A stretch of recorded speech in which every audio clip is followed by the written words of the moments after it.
right. Hyperlocal solutions to global problems. Let me go back. 2.5. This, I think, is our most important number. Why do I say that? Well, 2.5 is the yearly carbon budget for every person on the planet between now and 2050 if we are to have an 80% chance of limiting global warming to 2 degrees Celsius. I think we've missed the boat on 1.5. That's what everybody used to talk about. I think this now has to be our goal. Okay, this number, 17.19. That is the current average emissions, according to our calculations, for every person in Kendall Square. And by the way, that's much lower than the national average. If you calculate carbon the way I think you should, in other words, the person that eats an avocado grown in Mexico should take the credit for that carbon, or the person that buys a TV put together in China should be charged the carbon rather than the manufacturer in China. So the numbers are much higher, I think, if you calculate it that way. All right, so we're asking, how close can we get to 2.5 by 2030? That's where the date the climate scientists say is kind of the drop dead date to really take action. Is that even possible? How can we establish priorities? So we set as a goal to build an urban performance model focused on local communities to test what a mayor, what a local community could do to help achieve that goal. And the Intergovernmental Panel on Climate Change has a really interesting statement that helps us establish what our priorities are. It says urban areas represent 67 to 72% of global emissions. Let's call it 70%. That means there is no solution to climate without focused on cities. We need a new model for cities. And then they add how new cities and towns are designed, constructed, managed, and powered. That's basically the whole process, from design to management to power, construction materials, everything.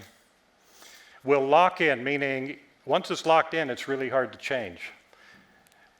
We'll lock in behavior, lifestyles, and future greenhouse gas emissions. So we have to have this new model for city. We need action at every scale. This is an all hands on deck problem, but most of the discussion is about top-down action. That's carbon tax, decarbonization of the grid, electric vehicles, those kind of things. We're much more interested in local bottom-up action.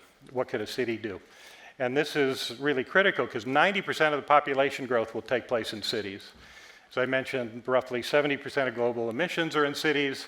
90% of wealth is created in cities. So if you want to deal with jobs for the new economy, you have to focus on cities. It's really where all the action is for economic, environmental, and social performance. So we did a case study. How could we transform Kendall Square? It's really a thought experiment because much of the decisions have already been made. Everything's locked in basically already. But it's our backyard, so we thought we'd see what it could have been. The purple area is the Volpe site, this 14-acre site that MIT controls. The planning's largely been done. It's under construction. But I think we could have used that site and other available sites to really transform Kendall Square profoundly. This is the En-ROADS project that we were inspired by. It's put together over at Sloan, but it's really a top-down government action. What could take place at the national, international scale, and dealing largely with public policy. We put together the complement of this. So think of it as the bottom-up model. This looks a little complicated, but it's pretty easy to figure out if you know the code. So up in that upper left box, you can see 9,800 people live in Kendall Square, 42,000 people roughly commute in and out every day. So tremendous waste of time and resources. Then we can look at all the key community scale interventions that we're modeling. There are others, but these are the big ones, I think. We can look at the impact of all those interventions for lowering energy consumption, lowering CO2 emissions. They're not quite aligned.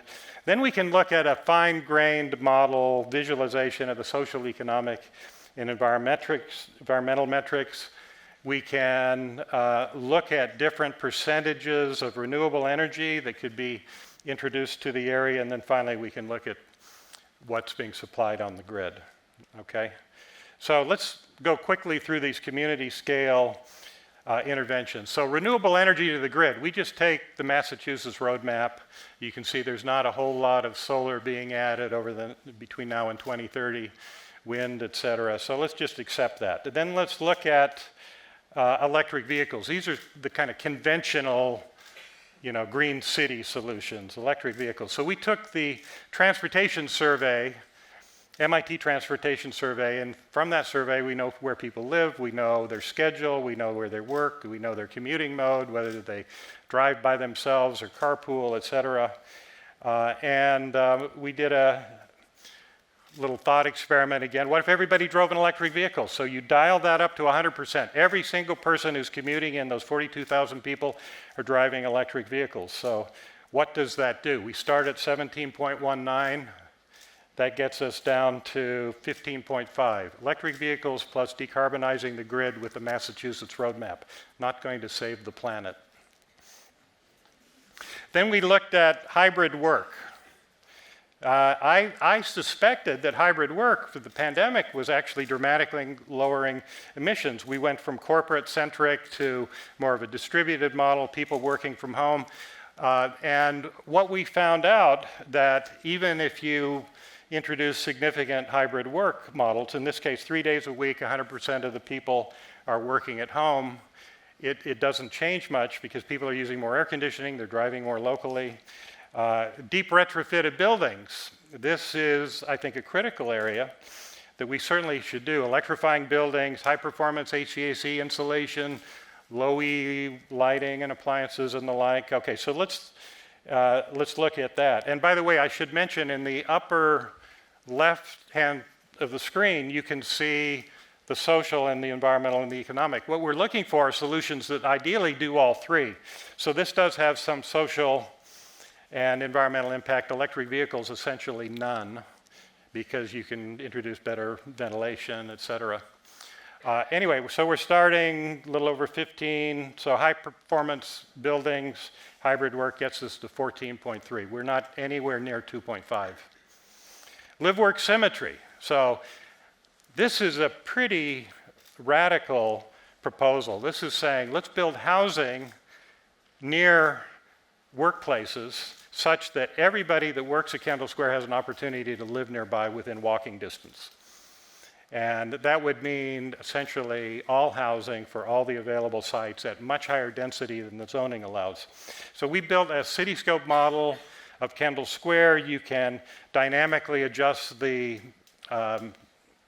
land uses and the building heights and the density. You can see the impact on this radar plot, which reveals the various performance characteristics. So let's dial that up to 100%. Now, everybody who works in Kendall is living in Kendall. What does that do?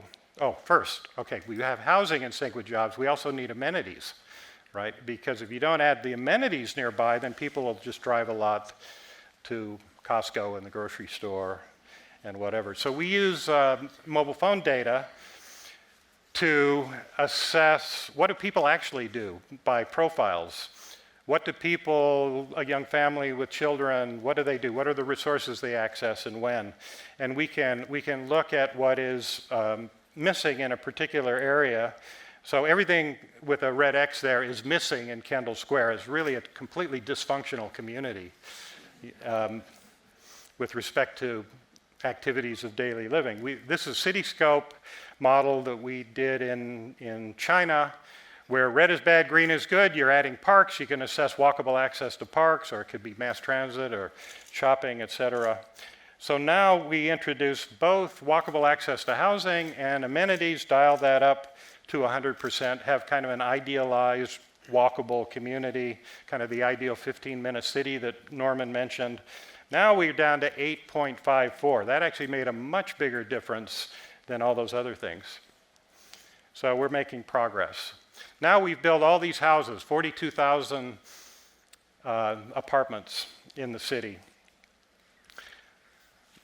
Adds a lot of bulk to the city. Maybe we can do better. So we've been looking at transformation. How can you use architectural robotics so a small apartment functions like a bigger apartment? If you can create a 500 square foot apartment that functions like a 1,000 square foot apartment, that's half the embodied energy, half the operational energy essentially, and close to half the cost if you build sufficient housing. So we, some years ago, launched a company to do just that. People thought we were crazy to have beds that drop down from the ceiling, but now we're making this work in the marketplace. This is an apartment in New York that we have, so some random person shot a YouTube video of, or a TikTok video rather. You see, so you got an office on demand, a walk-in closet on demand, the bed drops down from the ceiling. You can visit this, it's in New York. Anyway, we're now in 100 buildings in 50 cities, so we're getting traction, so I do think this is part of the solution. In fact, you can see the little nano apartment, 100 square feet, that functions about like a 200 or 300 square foot apartment, or a little bit bigger, et cetera. So it's not about the tiny apartments, it's about how efficiently you use the space using transformation. You don't need a bedroom during the day or a living room at night. You use the same volume for both. So with our CityScope platform, we can now move these land use types around, but you're dragging people with them, profiles of people, and as you change the density, you can update the simulation and assess the human dynamics of a neighborhood as a function of all these properties. So now we create compact housing. We've reduced the bulk dramatically because we're using space much more efficiently. And the social performance goes up because you create more affordability and equity and the like in the city. Tremendous impact on the environmental performance, as I said. So 8.54 goes down to, well, not as much as I was hoping for. But anyway, it's something that we need for both social and economic and environmental performance. Lightweight community mobility. So people are living near where they work and they have all the amenities they need. It would be insane to drive a 4,000-pound vehicle that's capable of going 160 miles an hour across the Kendall Square to go to the grocery store. So we're looking at lightweight mobility that has some of the properties of bike share and Uber and ride share. We're looking at, we developed a whole suite of little lightweight vehicles that you call like an Uber. They come to you, they act like social robots in the city and good citizens to pedestrians. This is an early prototype. We have newer ones, Naroa, we'll talk about that a little bit later. So now we introduce lightweight mobility. What does that do? We're at 8.2, 8.17. Well, they're already very efficient and we've already gotten rid of cars. So it's not surprising that the environmental impact is not as great as it could be if you didn't have the live-work symmetry, but there's a great social impact because people have mechanized mobility solutions within the neighborhood. Low carbon diet, local production. So the typical American diet is 2.8 tons of carbon per person per year. That's already above our total of 2.5. Okay, so we do a plant-based diet and local production. We think we could probably get it down to 1.4. I think we could even go further. We need a lot of innovation in this area. So some years ago, we built the City Farm project right downstairs, looking at aeroponics, production near the point of consumption. We operated this lab, I think, in 2013 to 2015. Recently, there's been this explosion of creative activity in industry. These are robotic, urban, agricultural systems, automatic planting and harvesting, et cetera. And there's lab-grown meat. So I think eventually we'll be able to get a synthetic ribeye and enjoy our meat without the environmental harm of meat. So now we dial that up to 100%. Everybody's eating plant-based products, grown, produced near the point of consumption. We're 7.78. So we've reduced the emissions about as far as we can through those interventions. We now have to look at sources of clean energy. So solar is great. You need a lot of land to power a high-density city like Cambridge. We don't have land around here. There's tremendous opposition to expanding the grid. I do believe, just like food near the point of consumption, we need power near the point of consumption, high-density power. And so we're looking at, okay, well, in this case, we dial photovoltaics within Kendall Square using every available surface, and it barely moves the needle. We just don't have enough surface area to capture enough photons to make a difference in a high-density neighborhood. But there's a whole generation of new technology. These are nuclear batteries. Some call them small modular reactors that are a little bit bigger, anywhere from 5 to 20 megawatts. They can be shipped on the back of a truck. There's no reason why they couldn't be powering Kendall Square, a resilient microgrid within the district. Ultimately, though, we will have fusion. So I'm very interested in how we design fusion-ready cities. It's very different than how you design solar-ready cities. So this is the Spark reactor. There's now an MIT spin-off, Commonwealth Power, that hopes to commercialize that by 2040. We need interim solutions, though. We can't wait on fusion. So that gets us down to 5.94. That's still not anywhere near the 2.5. What's left? Well, things that aren't in our model yet, eventually they will be: air travel, durable goods, internet, server farms, all of that. We have a lot more work to do.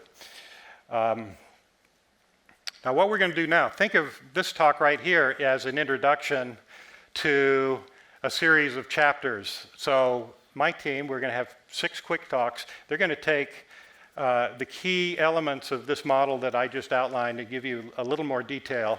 And this is a model we're going to be working on, I'm sure, for years, and we need all of your help. It really is a work in progress. We just went public with this model 2 weeks ago at the Technology Review Climate Tech Conference. So, and one thing I want to point out is a lot of the thinking are on the outer ring and the inner ring. You know, electric vehicles, decarbonization, air travel, the grid, et cetera. I think the big action, the big impact can happen in those middle rings, because those are the areas where it's a win-win-win, where you get the environmental and the social and the economic benefit. So, okay, remember we start at 17.19. Let's just accept the conventional green stuff. Electric vehicles, decarbonization of the grid, and I'm going to turn it over to Luis Alonso to take it the next step.